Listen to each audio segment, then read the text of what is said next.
Hello, everyone. I'm Marty Glickman, speaking for Sports Champions and talking with one of the greatest ball players of all time, Mickey Mantle of the New York Yankees. Mickey, did your dad help you in your days as a younger ball player? Marty, my dad always, the only thing he ever lived for, he said, was to see me play Major League Baseball. So all he would do is live it. I mean, he'd come home from work at night, and he wanted me to be a switch hitter, and he had his father who was a left-hander, and he and his dad would come out and pitch to me. He'd pitch right-handed to me, and I'd hit left-handed against him. Then he would have my grandfather, his dad, to pitch to me left-handed, and I'd hit right-handed. So that's all he worked with. He just he thought that someday the baseball would be a two-platoon system like in football, and fortunately for me, I can hit both ways, so I got to play a lot more than I would have if I'd have been just one-way hitter. Are you naturally a right-hander or a left-hander, Mickey? I'm naturally right-handed. I think I have a little more power right-handed.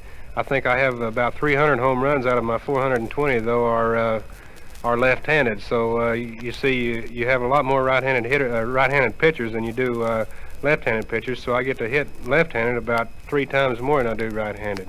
I should guess many youngsters could seek to emulate that by just continuing to work at being a left-hander as well as a right-hander, or vice versa if they're naturally left-handers. Well, it's a question of practice. I think that that's true. I think anybody could learn to be a switch hitter. I would start, though, when I was about, before I'm 10 years old, though, to be more of a natural switch hitter.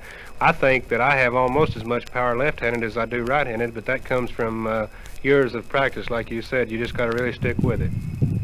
Mickey, you've been known, of course, as one of the great hitters of all time, and perhaps too little attention is paid to the fact that you're one of the finest fielders in the game. For one, I'd like to ask you about taking care of some of your equipment. Your glove, for example. When you get a new glove, what do you do to put it in shape to play? Well, once you find a glove that you like, you try to hang on to it as long as you can. I remember when I first came to the Yankees, Phil Rizzuto had a glove that his fingers stuck out of, but he always used it.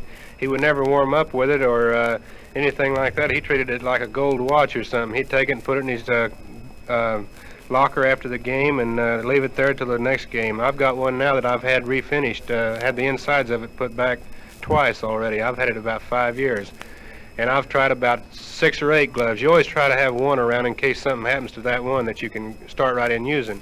And I've got one I've been breaking in for 2 years now, and I think it's going to be a good glove, but it's still what we call not ready yet. And I've still got the same old glove I've been using for the last 5 years in my locker in there, and I keep it locked up like I would a $1,000 bill. But I think it's just you learn to your equipment just is part of the game as much as anything else. Like if you've got a pair of shoes on that don't feel good, you can wear a blister on your foot and you're not at your best.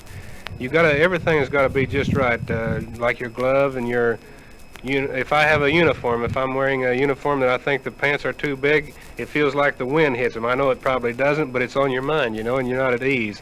So I think the biggest thing about feeling is to really feel like you have the best equipment, and then if anything happens, it's your own fault. It's not the glove or the shoes or the cap or the uniform. It's your own fault, and I think that's the way you should look at it. Mickey, you said you've been breaking a glove in for 2 years. What do you do during the course of this period of time to that glove? How do you break it in? See, I don't use my game glove only in the game. When I'm working out before the game or in spring training, I use the spare glove I have. And by the time this other glove is gone, this glove here will be kind of an old glove, but it will still just be broken in. Mickey, getting back to hitting, as the pitcher begins to take his windup, what are you concentrating on? When I'm hitting, I'm concentrating on the pitcher. I'm thinking about what he's got that day. And then when I'm sitting in the on-deck circle, I'm still watching him, and I'm thinking, now let's see, the last time he pitched to me, he had me 2-0, and he threw me a changeup. What did I do? Did I hit it? If I hit it, and I can almost remember almost every pitch a pitcher threw to me the whole year. And mostly it's just concentration and remembering who the pitcher is and how he should pitch to me. And then when I get ahead of him, I always figure he's going to try to use his best pitch to my worst spot. And sometimes they fool you, but it's not guessing. It's more of a fact than anything else how they'll pitch you. What do you look at, Mickey, during the delivery? I just try to keep my eyes on the pitcher and just follow the ball. No matter if he puts it behind him, I still just keep my eye on it. and then from the minute he turns it loose until you hit it, I've heard guys say that they see it hit the bat. Now, I don't try to say that I've ever seen the ball hit the bat. I think I keep my head down pretty good, but I'll tell you the truth. I'm so nervous whenever I hit the ball that I don't know if I see it hit the bat or not. Mickey, it's always wonderful talking with you. The best of continued good luck. Thanks a lot, Marty.